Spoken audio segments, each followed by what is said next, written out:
네, 우리가 주기도문을 저와 함께 계속해서 함께 살펴보고 있습니다. 여러분들 주기도문을 저와 같이 좀 이렇게 보시면서 어떻게 주기도문 하실 때마다 내용이 기억이 나시나요? 네, 나셔야 될 텐데.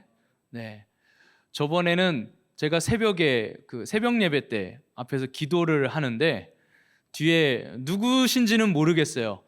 앞에서 앉아서 뒤를 이렇게 뒤에서 기도하시는 분을 그 기도 소리를 들으려고 했던 건 아닌데 계속 주기도문으로 기도를 하시더라고요. 그래서 혹시 센터워십에 오셔서 설교를 듣고 주기도문으로 기도하시나 하는 설렘과 감사함 있었는데 여러분들은 좀 어떠신가 궁금합니다. 우리가 주기도문을 단순히 주문처럼만 외우는 게 아니라 그 기도에 담겨져 있었던 하나님께서 우리에게 뜻하신 하나님의 받기 원하시는 기도, 우리가 하길 원하시는 기도, 그 기도의 형식과 내용을 꼭 주기도문이 아니더라도 여러분들이 늘 마음에 품고 그 기도 제목으로 기도하셨으면 좋겠어요.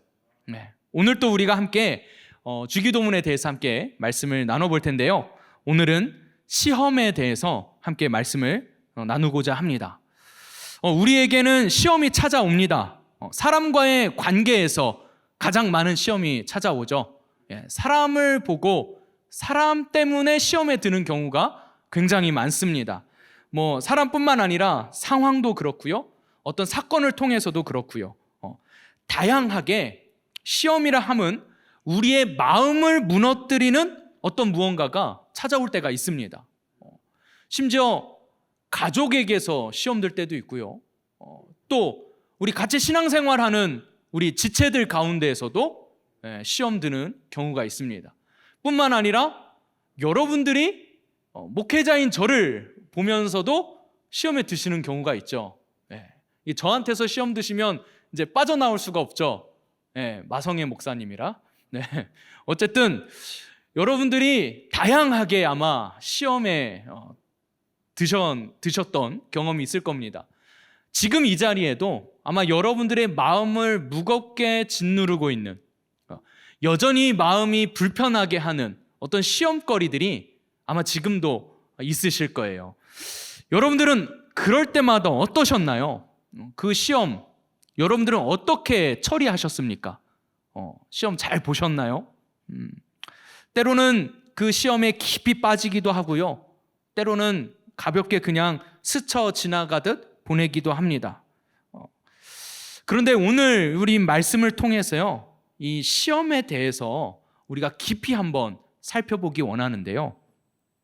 그런데 여러분 그거 아십니까? 우리를 시험에 들게 하시는 분이 이정우 목사님이 아니라 여러분과 함께 신앙생활하고 있는 지체들이 아니라 여러분을 지금 시험에 빠지게 한 그 누군가가 아니라 모든 시험은 하나님께서 주셨다는 사실을 아십니까? 이게 굉장히 놀라운 사실입니다. 아니, 하나님께서는 우리를 시험하지 않으신다 그랬는데요. 하나님은 우리를 시험하지 않으신다고 했는데 하나님이 우리를 시험에 들게 하신다고요? 우리를 시험에 들게 하시는 분은요, 하나님이세요.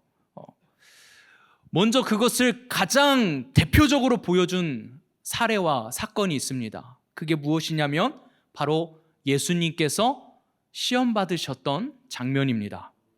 마태복음 4장 1절을 보면 예수님께서 시험 받으시러 가시는 그 장면을 이렇게 묘사하고 있어요. 그때에 예수께서 성령에게 이끌려 마귀에게 시험을 받으러 광야로 가사라고 되어 있습니다. 마귀에게 시험을 받으러 광야로 가시는데 누구에게 이끌리셨다고요? 성령 하나님께 이끌려서 그 시험 받는 그 장소로 가셨다는 것입니다. 마가복음은 너무 더 자세하고 노골적으로 표현하고 있어요. 마가복음 1장 12절 말씀을 보면 이렇게 기록하고 있습니다.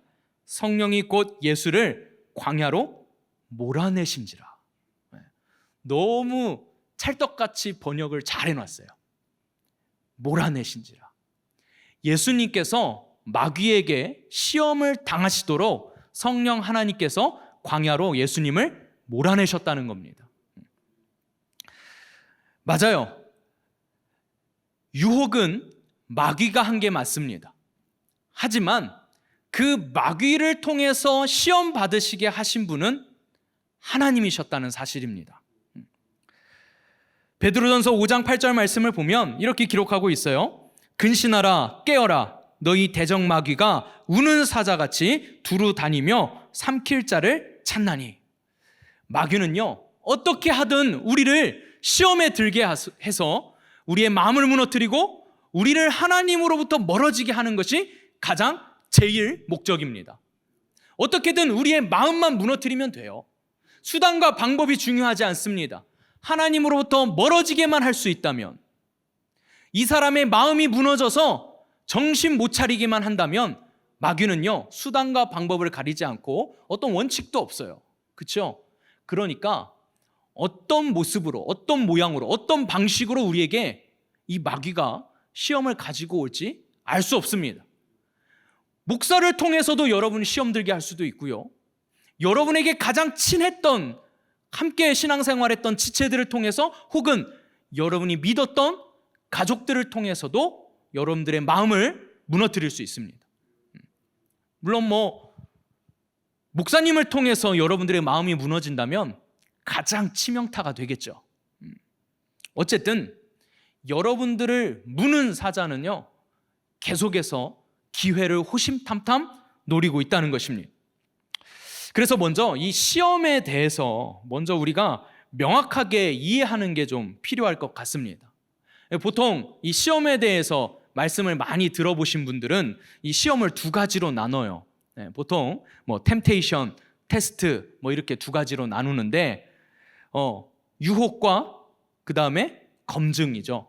유혹은 뭡니까?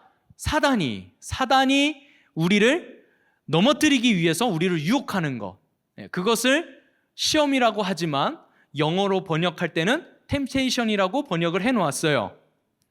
그리고 뭔가 하나님께서 우리의 믿음을 검증하실 때, 그렇죠? 아브라함의 믿음을 검증하실 때 이삭을 바치라고 시험하신 것처럼 이러한 시험은 뭡니까? 테스트, 그죠? 검증이라고 해요. 그래서 우리는 마치 우리에게 오는 여러 가지 시험들을, 이건 마귀가 주는 템테이션이야, 이건 하나님이 나를 테스트하는 검증이야, 이렇게 우리에게 오는 시험들을 막 분류하려고 합니다. 여러분, 다 헛수고입니다. 분류하실 필요 없어요. 모든 시험은 여러분의 마음이 무너지는 것이 목표이기 때문에 굳이 이게 템테이션인지 테스트인지 구분해가면서 시험 보실 필요 없어요. 모두 다 같은 시험이라는 것을 여러분들이 기억하셔야 됩니다. 영어로는 이것을 구별해서 번역해 놨지만 원어로는 그냥 똑같은 시험이에요. 하지만 이 모든 것이 하나님의 허용하에서 이루어지는, 그러나 시험의 주체가 다른 거죠. 이 시험을 치르는 주체가 다른 거예요. 예수님의 광야 시험 어땠습니까? 하나님께서 예수님을 광야로 몰아내셨지만 그 시험의 주체는 누구였어요? 사단이었어요. 마귀였어요. 여러분, 가장 또 시험의 가장 좋은 예가 성경에 있습니다. 누가 시험을 받았습니까? 욥이 시험을 당하죠. 그 욥의 시험, 왜 어떤 경유로 받게 되었습니까? 마귀가 하나님께 나아가서 욥이 저렇게 하나님을 신실하게 믿는 것은 하나님께서 저에게 복을 주셨기 때문이다 라고 하면서 욥을 시험할 것을 마귀가 하나님께 허락을 구합니다. 그래서 재산도 뺐고요, 그 다음에 주위에 있는 가족들의 생명도 뺐고요, 자식들의 생명까지 뺐고, 그 다음에 욥이 극심한 병에 걸리게 합니다. 이렇게 해서 시험을 해요. 그런데 이 마귀가 자기 마음대로 시험하는 것이 아니라 누구에게 허락을 구합니까? 하나님께 허락을 구합니다. 그러니까요, 하나님께서 허락하지 않으셨다면 여러분에게도 시험이 오지 않습니다. 마귀가 지 멋대로, 지 마음대로 하나님의 자녀들을 넘어뜨리고 꼬꾸라뜨리면서 그렇게 마음껏 활개칠 수 없는 거예요. 여러분도 믿으시잖아요. 내 안에는 주님이 계시기 때문에 내 안에 사단이 들어올 수 있습니까? 없습니까? 들어오면 안 되는 거예요. 예. 들어오면 안 되는 거예요. 어쨌든 이 모든 시험은요, 하나님의 허락하에서 이루어진다는 거. 예. 그런데 또 반면에 가끔은요, 이 마귀도 억울할 때가 있어요. 예. 마귀가 억울할 때. 뭐냐면 이 자기가 시험에 들었는데 마귀가 유혹을 안 했어. 근데 그냥 자기 마음에 불편해서 자기 죄 때문에 자기 혼자 시험에 빠진 거야. 그래 놓고는 이제 그 시험의 핑계를 마귀에게 대는 거죠. 마귀가 내 안에 들어와가지고 내 마음을 뺏어가지고 내가 시험에 빠졌다고. 그럼 마귀도 억울하죠. 자기가 하지도 않은 일인데. 유혹은 마귀가 우리를 시험에 빠뜨리기 위해서 유혹하기도 하지만요, 사실 유혹이라는 건 왜 받는 겁니까? 마귀 때문이 아니라 우리가 무언가를 결정해야 할 때 우리 내면에서 생기는 갈등 때문에 생기는 거예요. 우리에게 갈등이 없다면 마귀가 아무리 유혹해도 그건 유혹거리가 되지 않습니다. 뭔 말인지 아시겠죠? 뭔가 마귀가 우리를 넘어뜨리고 쓰러뜨리기 위해서 술을 우리에게 유혹거리로 막 던지는 거예요. 친구들하고 같이 마셔봐. 즐겁고 재밌을 거야. 친구들이랑 놀아야지. 이 금요일 밤을 뜨겁게 불태워야 될 거 아니야. 막 유혹해요. 근데 정말 나는 그 세상 즐거움이 전혀 나에게는 유혹거리가 되지 않는다. 그럼 마음에 갈등이 있습니까? 없습니까? 없겠죠. 그런데 그 시험에 드는 이유는 뭡니까? 그렇게 해보고도 싶은 나의 이중적인 마음이 내 안에서 자꾸 갈대처럼 흔들리면서 이 갈등하는 거 아니에요. 그렇죠? 그러다가 세상을 택하면 시험에 넘어지는 거고. 그렇죠? 결국에는 모든 유혹은요, 내 내면 안에서 일어나는 갈등이라는 것입니다. 그래서 우리가 내리는 모든 결정은요, 우리의 가치관과 사상, 우리의 생각에 따라서, 우리의 믿음에 따라서 판단하는 것이기 때문에 결국 시험이라는 것은요, 마귀가 우리를 유혹하지만 그 유혹 때문에 흔들리는 건 우리 내면의 문제라는 거예요. 우리의 내면의 문제. 그래서 야고보서 1장 14절은 이렇게 말씀하고 있습니다. 오직 각 사람이 시험을 받는 것은 자기 욕심에 끌려 미혹됨이니. 사람과의 시험은 사람이 저를 자꾸 괴롭히니까요. 저를 공격하니까요. 그러니까 제가 자꾸 시험에 드는 거 아닙니까? 이거는 저의 내면의 문제가 아니라 사람 때문에 아닙니까? 여러분, 솔직히 한번 들여다보세요. 이게 단순히 그 사람의 공격의 문제인 건지, 아니면 내가 그 사람에 대한 다른 기대감이 있었는지. 뭔가 이 사람에게 어떤 기대감이 있었는데 그 기대감이 충족되지 않는 나의 욕심 때문에 그 사람에게 시험에 들지 않았는지, 내가 이 사람에게 뭔가 바라는 게 있었는데 그 바라는 걸 채워주지 않으니까 시험에 든 건 아니었는지, 뭔가 내가 부족하고 내가 못해서 내가 실수하고 내가 부족해서 뭔가 받는 핍박을 뭔가 그 사람의 성격 문제로 내가 자꾸 치부하지 않았는지. 우리는요, 시험 받을 때 우리 안을 먼저 살펴야 돼요. 그 앞에 있는, 자기 욕심에 끌려 미혹됨이니, 그 앞에 있는 야고보서 1장 13절 말씀은 이렇게 기록하고 있습니다. 사람이 시험을 받을 때에 내가 하나님께 시험을 받는다 하지 말지니 하나님은 악에게 시험을 받지도 아니하시고 친히 아무도 시험하지 아니하시느니라. 이건 또 무슨 말씀입니까? 그러니까 하나님께서는요, 우리를 넘어뜨리기 위한, 하나님께서 우리를 시험하시는 일은 없다는 거예요. 하나님께서 우리를 넘어뜨리시기 위해서 우리를 시험에 들게 하시지는 않는다는 거예요. 다만 우리 내면이 연약하여서, 부족하여서, 우리의 욕심 때문에 흔들리는 갈대처럼 유혹에 넘어갈 뿐이지, 하나님이 우리의 마음을 무너뜨리시는 분은 아니시라는 거예요. 그런데 굳이 왜 하나님께서는 우리를 넘어뜨리지 않으시면서 왜 우리를 자꾸 이 시험의 상황 가운데 우리를 몰아내시는가?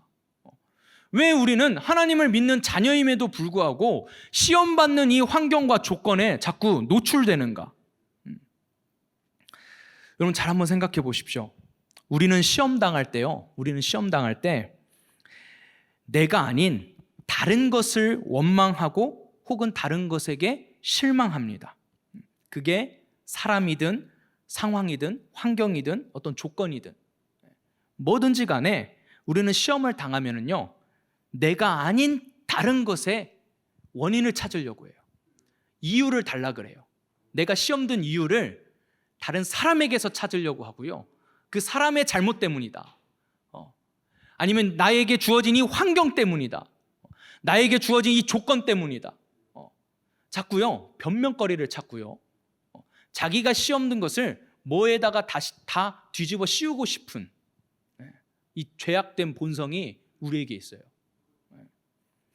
자기의 내면의 문제 때문에 시험에 들었으면서 그 모든 것을 다른 사람 혹은 다른 상황, 다른 조건에 뒤집어 씌우려고 하는. 그러나 결국 어찌 되었건 모든 시험에 빠지는 것은요, 결국 나의 연약함이 드러나는 것입니다. 나의 연약함. 그래서 우리의 인생 전체는요, 하나의 시험입니다. 그리고 이 시험들을 통해서 무엇이 드러납니까? 나의 본 모습이 드러나는 거예요. 우리의 성품이 드러납니다. 우리의 성품은요, 우리가 당하는 시험에 내가 어떻게 반응하는가를 통해서 드러나게 돼요. 예를 들면 사람은요, 같이 어려운 일을 겪어봐야 그 사람을 알 수 있습니다.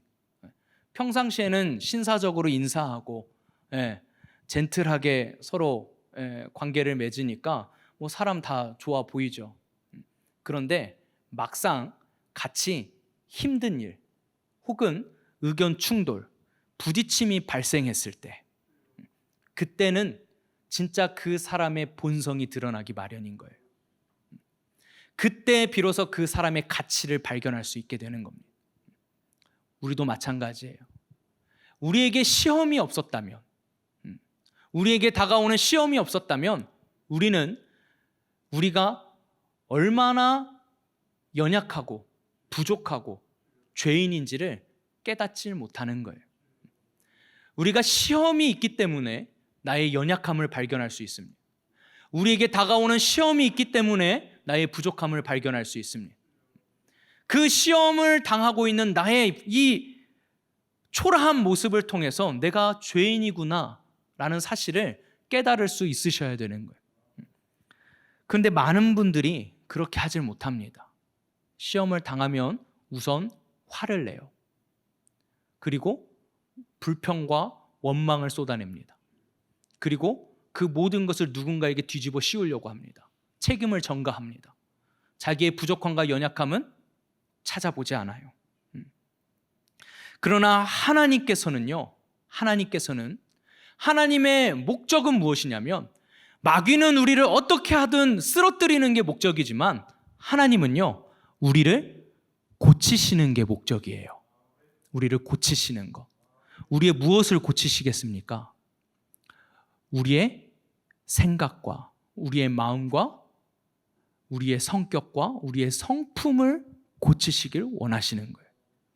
그래서 하나님께서는요, 우리의 성품을 고치시기 위해서 정말 애쓰시고 수고로운 사역을 하십니다. 그 수고로운 사역이 무엇이냐면, 우리에게 알맞는 시험들을 통해서 우리가 애걸복걸하게 하시고, 우리가 씨름하게 하시고, 고뇌에 빠지게 하시고, 우리가 넘어지기도 하고 상처투성이가 되어 가면서 자기 자신을 깨달을 때까지, 스스로 깨달을 때까지, 스스로 자기 자신을 볼 때까지, 나락으로까지 우리를 떨어뜨리시는 거예요. 하나님께서 그것을 아주 신나고 재밌게 하시는 게 아니라, 설사 이 아이가 정말 완전히 주저앉을까 노심초사하는 마음으로, 하지만 필요한 만큼 우리에게 그 시험을 허락하시고 우리를 시험의 자리로 몰아내시면서 우리로 하여금 뭐하게 하십니까? 네 자신의 본 모습을 발견하고 고쳐야 하는 부분이 무엇인가를 발견하고 네가 무릎 꿇고 하나님 앞에 항복하기를 원하시는 거예요. 우리의 연약함을 드러나게 하십니다. 그래서 하나님께서는요, 우리의 성품을 만들어 가시는 거예요. 여러분, 우리의 성품은요, 습관인 거라 이게 한 번에 바뀔 수가 없어요. 뭔가 어떤 지식으로 너는 이런 참 안 좋은 성품이 있어, 너 이거 고쳐야 돼, 이렇게 가르쳐 준다고 해서 고쳐지지 않습니다. 뭐 교회에서 하는 말은 아니지만 흔히 그런 말 있잖아요. 사람은 고쳐서 쓸 수가 없다. 사람은 고쳐 쓸 수가 없다. 사람은 변하지 않는다. 주위에 보세요. 아니, 주위에 볼 것도 없어. 자신을 보세요. 고쳐지나 안 고쳐지나. 이 사람이요, 아무리 자기 개발서를 읽어도 여전히 게을러요. 뭔가 일 처리를 빨리 하는 법, 뭔가 그 탁월하게 막 성공한 CEO들, 그 책 한 100권 읽으면 CEO 됩니까? 안 돼요. 사람은 안 고쳐져요. 왜요? 습관이 배어 있기 때문에 안 고쳐집니다. 이걸 고칠 수 있는 가장 쉬운 방법은 충격요법이에요. 이 사람에게 뭔가 데미지가 있어야 이 사람이 그나마 조금 고쳐져요. 그러니까 그것을 인간은 스스로 할 수가 없어요. 하나님께서 하십니다. 하나님께서 우리를 고쳐 쓰시는데요, 우리를 로봇처럼 대하지 않으세요. 우리를 인격적으로 대하십니다. 인격적으로 대하시기 때문에 하나님 마음대로 우리의 생각을 고치시거나 마음을 막 고치시거나 수정하시거나 이런 방식으로 하지 않으세요. 성령님이 오셔도요, 성령님 마음대로 우리 마음을 막 좌지우지 막 쥐고 흔드시는 게 아니세요.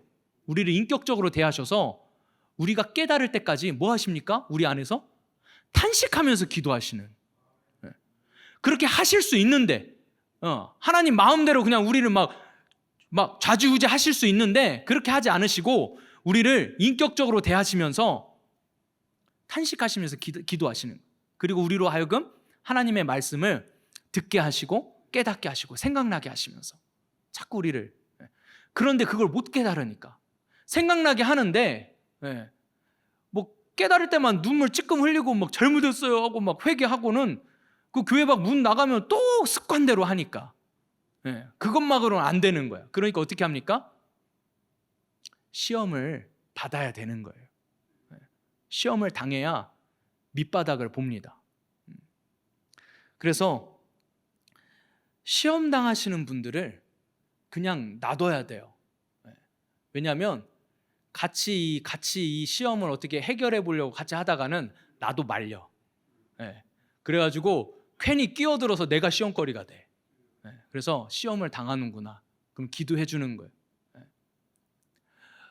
우리 주기도문을 여러분들 배우시면서요, 거의 첫 시간에 이 주기도문을 보면 이 기도의 모든 내용들이요,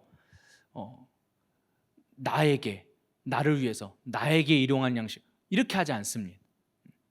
주기도문의 모든 인칭 대명사가 뭐로 돼 있습니까? 우리로 돼 있어요. 우리.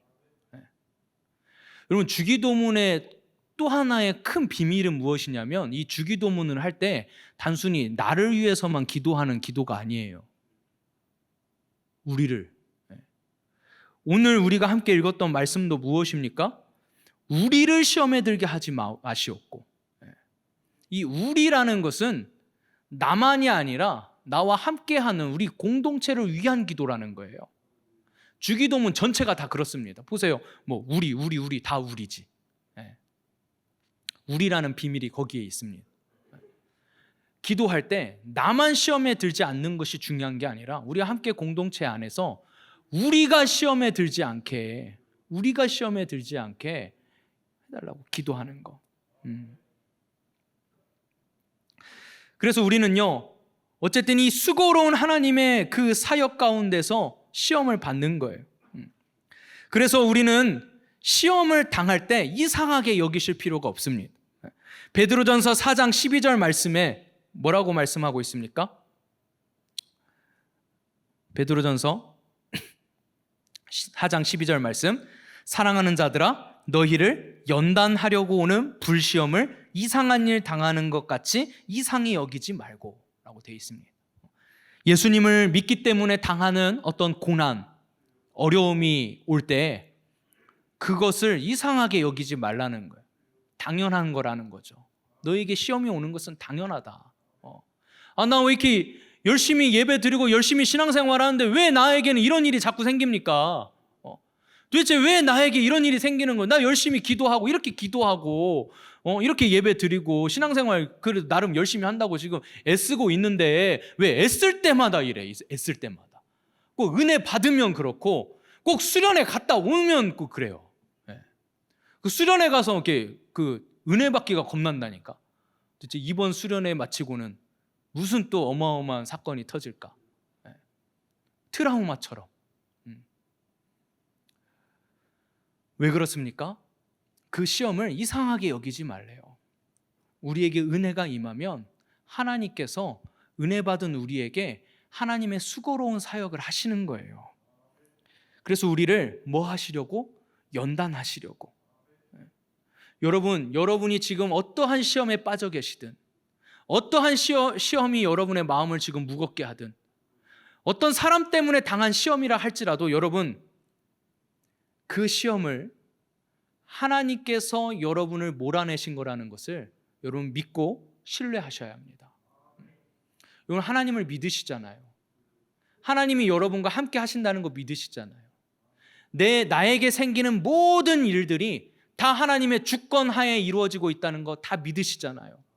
하나님께서 다 주관하고 계시다는 거, 주권적으로 하나님께서 주관하고 계시는 하나님의 허용 가운데 모든 일들이 다 일어나고 있다는 것을 여러분 믿으시잖아요. 그러니까 그것을 믿고 신뢰하셔야 돼요. 나에게 어떤 큰 시험이 온다 할지라도 이것은 하나님께서 나를 마치 예수님을 광야로 몰아내신 것처럼 나를 이 시험의 자리로 몰아내셨다. 그래서 예수님께서는 그 시험을 무엇으로 이겨내셨습니까? 말씀으로 이겨내십니다. 그 시험은 예수님만 받으시는 시험이 아니라 우리 모두가 마귀에게 받는 시험이기 때문에 예수님께서 그것을 본으로, 대표로 받으시는 거예요. 그리고 우리에게 보여주시는 겁니다.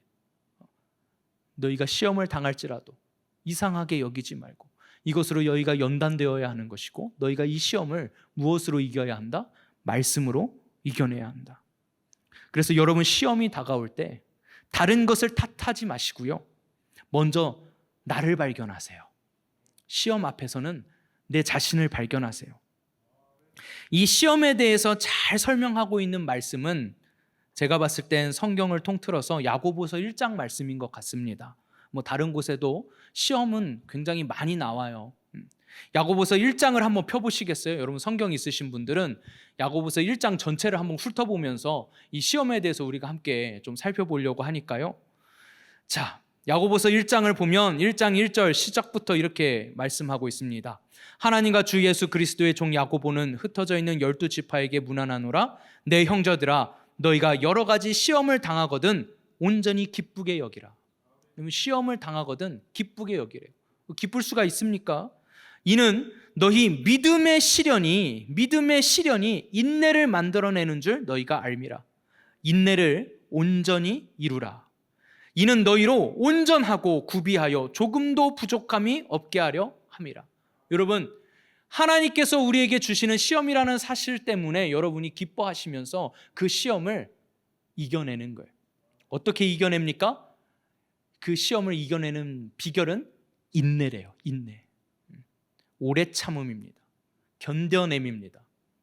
그리고 그것을 통해서 내 자신, 나의 연약함과 부족함을 발견하고 나의 부족함과 연약함을 채워가는 시간. 그 시간을 통해서 우리는 어떻게 됩니까? 온전하고 구비하여 조금도 부족함이 없는 상태가 되는 것. 너희 중에 누구든지 지혜가 부족하거든 모든 사람에게 후히 주시고 꾸짖지 아니하시는 하나님께 구하라. 그리하면 주시리라. 이 말씀 구절은 되게 좋아해요. 왜요? 기도하면 다 주신다는 것 같아서 내가 돈을 구해도 내가 뭘 구하든 다 주실 것만 같아서 이 말씀 구절을 너무나도 좋아했지만 사실 이 말씀 구절의 진정한 의미는 무엇이었습니까? 너희가 시험을 당할 때 그 시험 가운데에서 그 시험을 이겨낼 수 있는, 그 시험에 넘어지지 않고 자기 자신을 발견할 수 있는 뭐를 달라고요? 지혜를 달라고. 여러분, 지혜는 말씀입니다. 하나님의 말씀이 지혜입니다.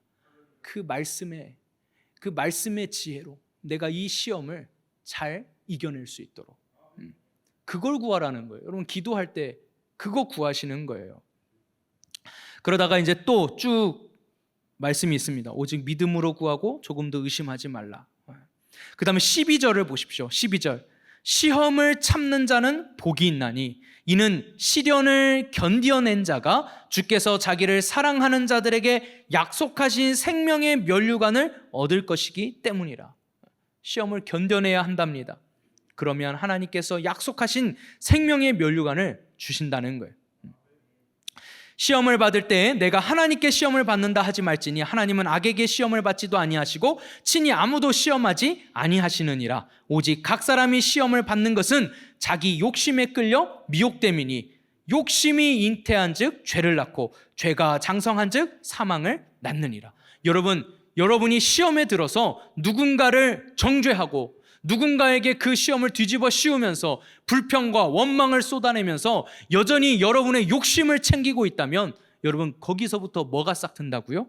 죄가. 결국엔 우리를 사망으로 이끄는 죄가 그 시험 가운데서 발생한다는 것입니다. 그러면서 쭉 나오는 말씀이요, 19절 말씀을 한번 보세요. 19절. 내 사랑하는 형제들아, 너희가 알지니 사람마다 듣기는 속히 하고 말하기는 더디하며 성내기도 더디하라. 사람이 성내는 것이 하나님의 의를 이루지 못함이라. 그러므로 모든 더러운 것과 넘치는 악을 내버리고 너희 영혼을 능히 구원할 바 마음에 심어진 말씀을 온유함으로 받으라. 너희는 말씀을 행하는 자가 되고 듣기만 하여 자신을 속이는 자가 되지 말라. 무슨 말씀입니까? 결국에 시험을 이겨내는 것은 하나님의 말씀으로 이겨내는 것인데 그것은 무엇이 변화되는? 우리의 성품. 시험을 당하면은요, 성내기 바빠요. 화내기 바쁩니다. 불평과 원망을 쏟아내면서 혈기를 부려요. 그런데 그 모든 것이 하나님의 의를 이루지 못한대요. 그래서 시험을 당할 때에는 내가 불평, 불만, 원망, 화를, 혈기를 내기보다 뭐 해야 합니까? 온유함으로 자기를 다스리래요. 그리고 하나님의 말씀으로 자기를 다스리래요. 그리고 그 하나님의 말씀으로 시험을 이겨내라고 야고보서는 우리에게 말씀하고 있습니다. 여러분, 시험을 통한 믿음의 단련이에요. 시험은 하나님께서 우리를 변화시키시고 단련시키시기 위한 하나님의 필수 과정입니다. 어쩌다가 재수 없어서 온 게 아니에요. 어쩌다 저런 인간을 만나가지고 시험에 빠진 게 아니에요. 하필 왜 저 인간을 내가 만나가지고 시험에 빠진 게 아니에요. 하나님이 나를 그 시험의 자리로 몰아내셨다는 사실을 여러분이 믿으시고 신뢰하셔야 돼요. 그리고 하나님께서는 내가 이 시험을 통해서 나의 어떠함을 발견하기를 원하시는지, 그리고 내가 무엇을 고치기를 원하시는지 그걸 놓고 기도하셔야 돼요. 그래서 하나님께 찬양시를 지었던 시편 기자는 시편 26편 2절에 이렇게 말씀하셨습니다. 여호와여, 나를 살피시고 시험하사 내 뜻과 내 양심을 단련하소서. 또 시편 66편 10절에도 이렇게 말씀하셨습니다. 하나님이여, 주께서 우리를 시험하시되 우리를 단련하시기를 은을 단련함 같이 하셨으며. 오히려 하나님, 내가 이 시험을 통해서 내가 단련되겠습니다. 온유한 하나님의 사람으로, 하나님의 의를 이루는 사람으로 내가 단련되겠습니다. 나의 이 연약함을, 나의 이 부족함을 발견하게 하심을 감사하셔야 돼요.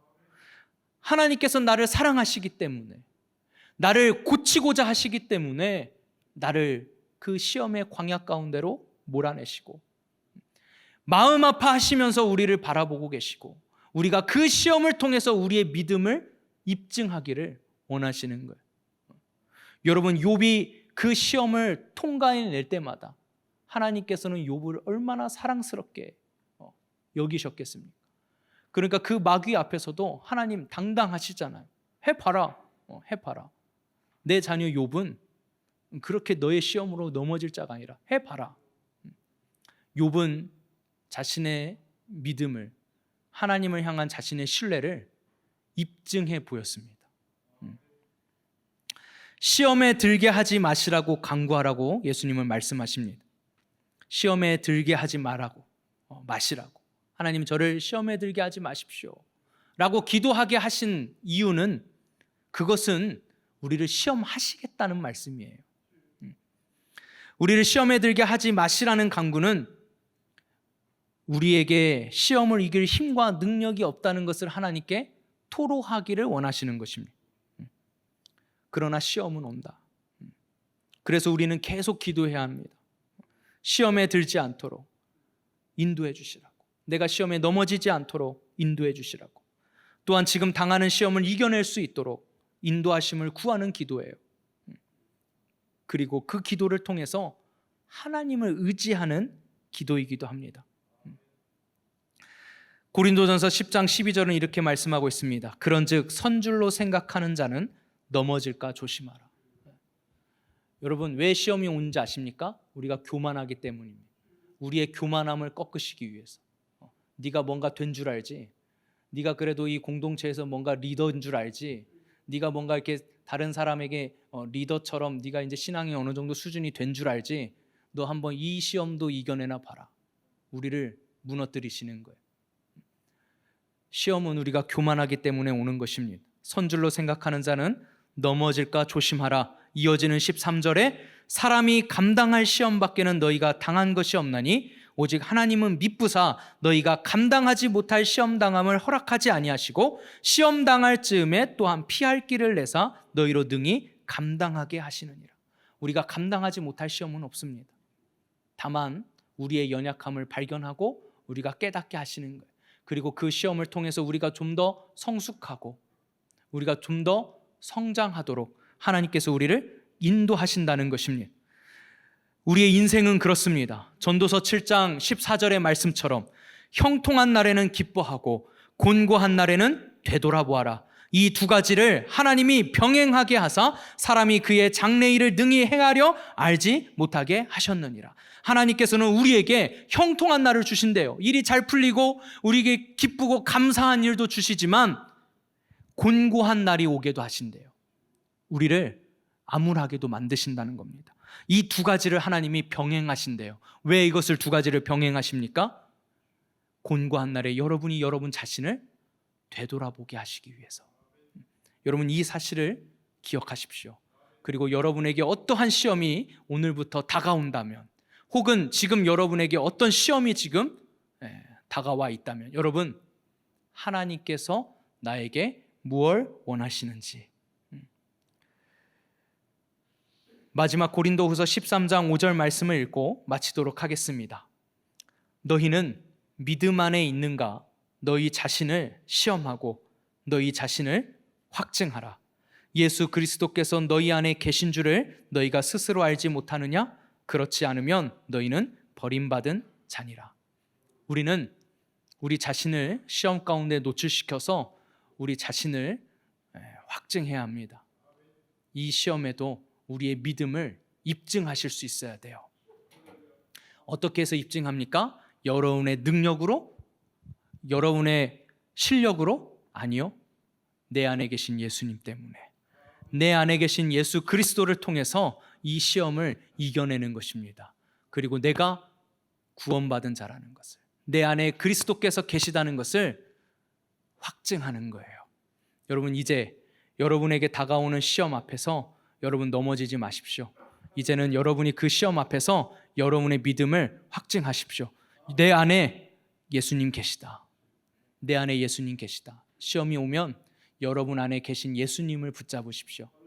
나의 연약함, 부족함, 주님, 저 이렇게 볼품 없습니다. 고작 이 시험 때문에 이렇게 나약하게 무너지고 있습니다. 예수님, 저 붙잡아 주세요. 제가 이 시험 이겨내고 성숙해지고 성장할 수 있도록 인도해 주세요. 여러분, 하나님은 우리를 단련하기를 원하십니다.